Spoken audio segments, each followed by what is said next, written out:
Friends, आज की इस वीडियो में हम इस डीप फ्रीजर का कनेक्शन सीखने वाले हैं। वीडियो को शुरू से लेकर के लास्ट तक देखिएगा। इसमें आपको डीप फ्रीजर का कनेक्शन पूरी तरह से समझ में आने वाला है। हम इसको बिल्कुल ही शून्य से आप लोगों को बताने वाले हैं, तो हमारे साथ इस वीडियो के लास्ट तक बने रहिएगा।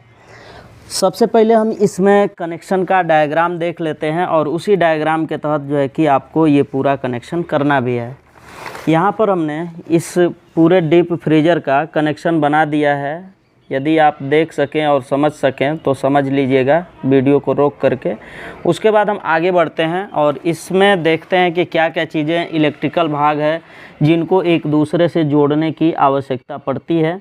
तो यहाँ पर आप देख सकते हैं एक ये कंडेंसर फ़ैन है जिसमें से 2 तार निकले होंगे। ये एक केबल है और ये केबल यहाँ पर आया है ब्लैक कलर का, और इसमें आप देखेंगे तो 2 वायर निकला हुआ है। एक जो है कि ब्लू है और एक ब्राउन है, और उसके अलावा एक और वायर भी है जिसको ग्राउंड तार कहते हैं, मतलब अर्थ वाला वायर। ये हरा वाला तार है जो कि यहाँ इसके फ्रीजर के बॉडी से, यहाँ पर आप देख सकते हैं फ्रीजर के बॉडी से कनेक्ट है। तो पंखे का हमने फेज और न्यूट्रल वायर और अर्थ वाला वायर समझ लिया। उसके बाद हम मेन लीड की बात करते हैं। यहाँ मेन लीड आप देख सकते हैं। मेन लीड के यहाँ से स्टार्ट करते हैं। इसमें आप देखेंगे तो 3 पिन बना हुआ है, मतलब 3 पिन टॉप ये है। यहाँ पर एक जो है ये वाला लाइन है, ये न्यूट्रल है, और ये ऊपर वाला जो है कि अर्थ है। अब ये तीनों वायर कहाँ पर आए होंगे उस चीज़ को हम लोग समझते हैं। यहाँ पर ये वाला वायर देख लीजिए, यही मेन लीड है। ये नीचे से आ रहा है, यहाँ पर आप देख सकते हैं। और इस साइड में आप देखेंगे यही वायर है जो कि मेन लीड है। अब मेन लीड में यही 3 तार आप देख रहे हैं कि एक ब्लैक है और एक रेड है और एक जो है कि ग्रीन कलर का है। तो ग्रीन तो वैसे भी आप समझ सकते हैं कि बॉडी पर लगेगा। ये वाला वायर यहाँ पर बॉडी पर कस दिया गया है। ये अर्थ का वायर होता है। यदि ये लगे ना लगे कोई विशेष फ़र्क नहीं पड़ता है, लेकिन यह एक प्रकार से सेफ्टी का काम करता है। यदि कभी किसी कारणवश इसमें अर्थ आ जाता है, मतलब करंट का लीकेज हो जाता है, और यदि आपके घर में अर्थिंग का कनेक्शन है तो आपको वो विद्युत का झटका नहीं लगेगा। इसी वजह से ये तीसरा वाला वायर हरा वाला देता है। बाकी जो मेन कार्य होते हैं इन्हीं दोनों वायर के हिसाब से होंगे। फ्रेंड्स, ये रहा मेन लीड का ये दोनों वायर, जो कि ये वाला न्यूट्रल है और ये वाला फेज है। और उसके बाद ये पंखे का 2 तार हो गया। उसके अलावा यहाँ पर हमारे पास कंप्रेसर मोटर है, और इस कंप्रेसर मोटर को स्टार्ट करने के लिए रिले और OLP और एक कैपेसिटर का उपयोग किया गया है।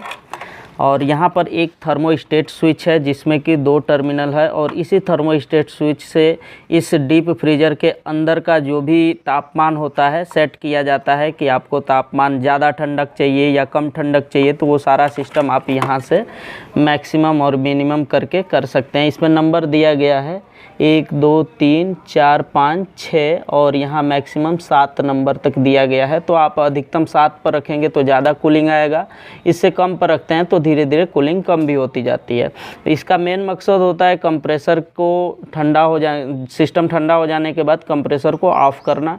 और यहाँ पर एक इंडिकेटर दिया है जहाँ पर लिखा है मेंस, मतलब जैसे ही लाइट इसके अंदर दिया जाएगा ये मेंस इंडिकेटर ऑन हो जाता है।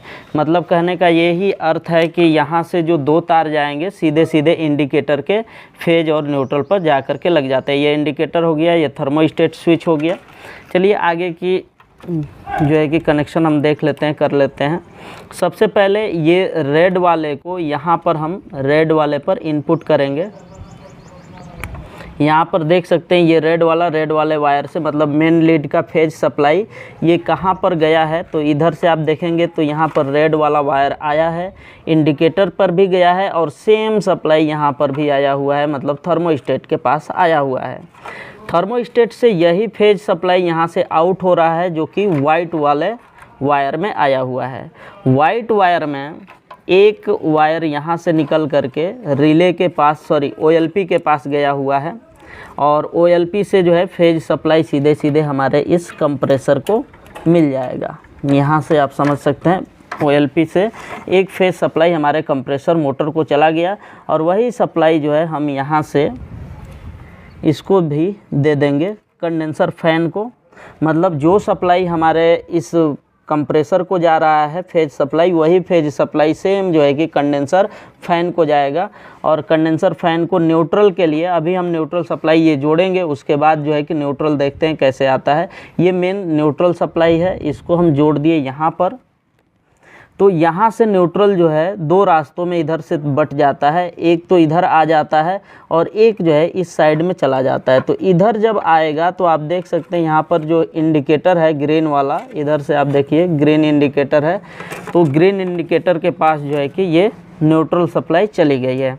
अब जो है उसके बाद यही न्यूट्रल सप्लाई को हमारे इस कंप्रेसर के पास भी जाना है और इस पंखे के पास, मतलब कंडेंसर वाला फ़ैन जो इधर देख सकते हैं आप, इस कंडेंसर फ़ैन के पास भी हमें न्यूट्रल सप्लाई को पहुंचाना है।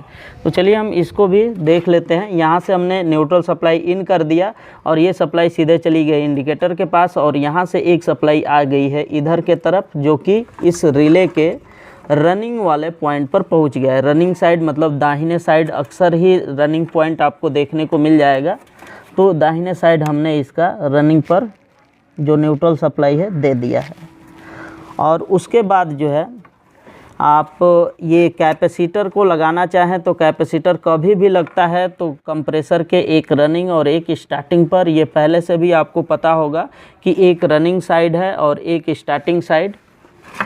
यहाँ बढ़िया से कैमरे में नहीं आ रहा था, अब देखिएगा आप लोग। यहाँ पर जो है कि ये रनिंग साइड है और एक स्टार्टिंग साइड है। तो कैपेसिटर का ये जो दोनों वायर है, ये जो कैपेसिटर से निकला हुआ है, ये सीधे सीधे इसके रनिंग और स्टार्टिंग साइड पर जा कर के लग जाएंगे। तो इस तरह से इसका कंप्रेसर का कनेक्शन कंप्लीट हो चुका है। बच गया है इसका कंडेंसर फ़ैन का जो न्यूट्रल सप्लाई ले जाना है। तो हम इस नीले वाले वायर से कंडेंसर फ़ैन के लिए यहाँ से हम न्यूट्रल सप्लाई दे देंगे इस तरह से। तो ये न्यूट्रल सप्लाई सीधे सीधे हमारे कंडेंसर फ़ैन में चला गया। तो फ्रेंड्स ये बहुत मुश्किल का काम नहीं है। यदि आप फ्रिज का वायरिंग जानते हैं, एसी का वायरिंग कर सकते हैं, तो डीप फ्रीजर का बहुत ही आसान है, इसमें बहुत कुछ है नहीं।